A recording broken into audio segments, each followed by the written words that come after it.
Buonasera, martedì 27 settembre, ben trovati con l'appuntamento delle informazioni di iperalpina.it.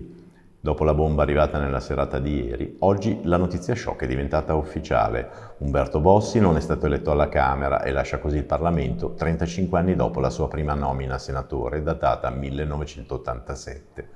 Mentre Matteo Salvini chiede per l'81enne padre fondatore della Lega la nomina a senatore a vita, da Gemonio il diretto interessato si dice contento della mancata elezione. Non volevo candidarmi, ammette.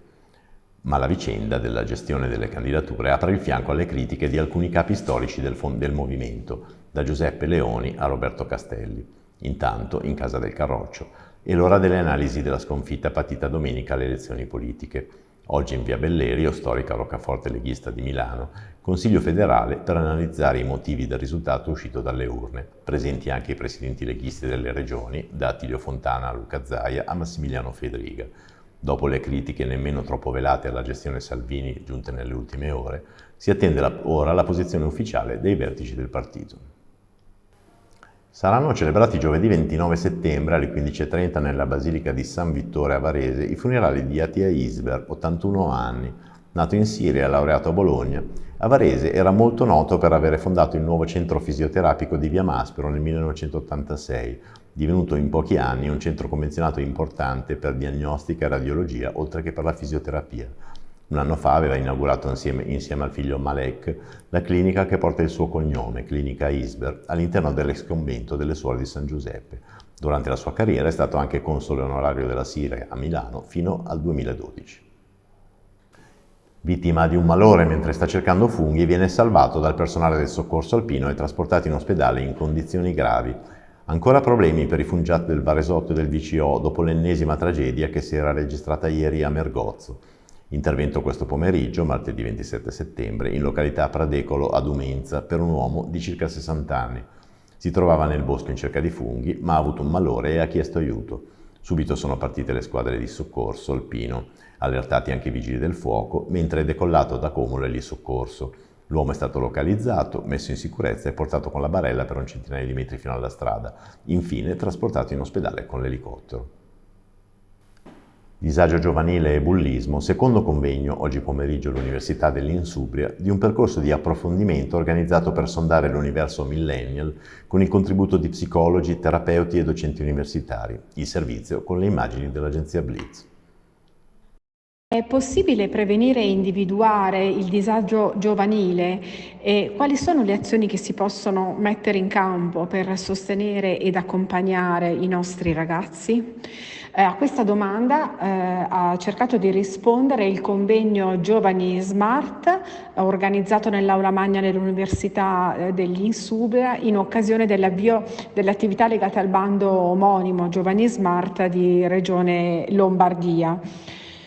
Il convegno si inserisce in un percorso che ha visto la scorsa settimana un'altra iniziativa sempre legata ai problemi del disagio giovanile, ma in questo caso più tarato sul bullismo vero e proprio.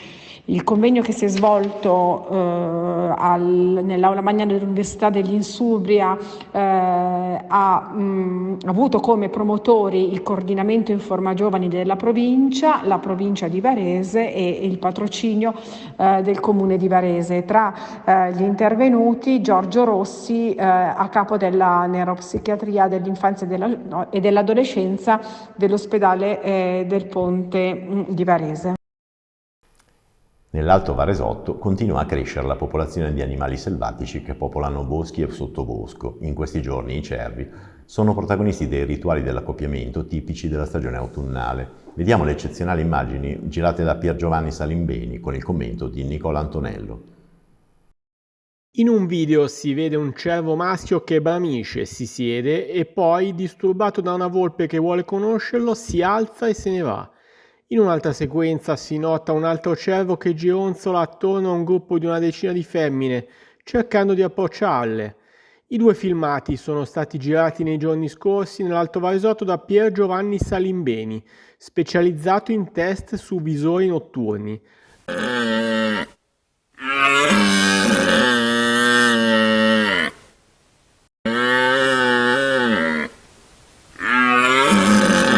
D'altronde in questo periodo e grosso modo fino al 15 ottobre il grande protagonista delle notti nei boschi prealpini è il cervo maschio che si dedica all'amore, sfidando i rivali a suon di baramiti. Chi col proprio verso riesce a intimorire maggiormente i suoi sfidanti ha la possibilità di rivendicare la priorità sulla scelta delle femmine, sempre che tra i due non si arrivi a incrociare le corna ai palchi, come in un duello. Per chiudere, la pagina sportiva dedicata al basket. Ieri sera il consueto bagno di folla in piazza Montegrappa ad aprire la stagione della pallacanestro varese, con 400 persone radunate intorno alla rinnovata Open Giommetis che domenica debutterà in campionato contro Sassari, e passerella per tutte le formazioni giovanili, il servizio di Giuseppe Sciascia con le immagini dell'agenzia Blitz. L'Open Giommetis fa il pieno di entusiasmo in piazza Montegrappa in vista del via del campionato di Serie A che partirà domenica 2 ottobre. Oltre 400 presenti per salutare la nuova Varese, costruita da Luis Scola e Mike Arcieri sulla base di una cultura americaneggiante che però ha fatto già presa in città.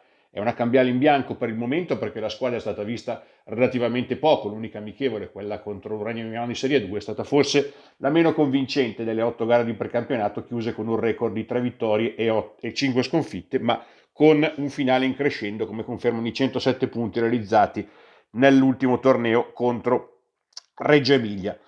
Tanta gente, soprattutto tanti giovani del Varese Basketball, il vivaio congiunto costruito con la Robured Fides nel nuovo accordo presentato insieme alla prima squadra, saldando il presente e il futuro del club biancorosso. Da oggi, martedì 27 settembre, via le prevendite per l'esordio casalingo di domenica con Sassari. Sicuramente la nuova Varese piace e entusiasma per la sua brillantezza sul gioco veloce e comunque il progetto Scola che sicuramente convince. Ora la risposta è al campo per ripagare l'entusiasmo riversato in piazza Montegrappa dai tifosi presenti.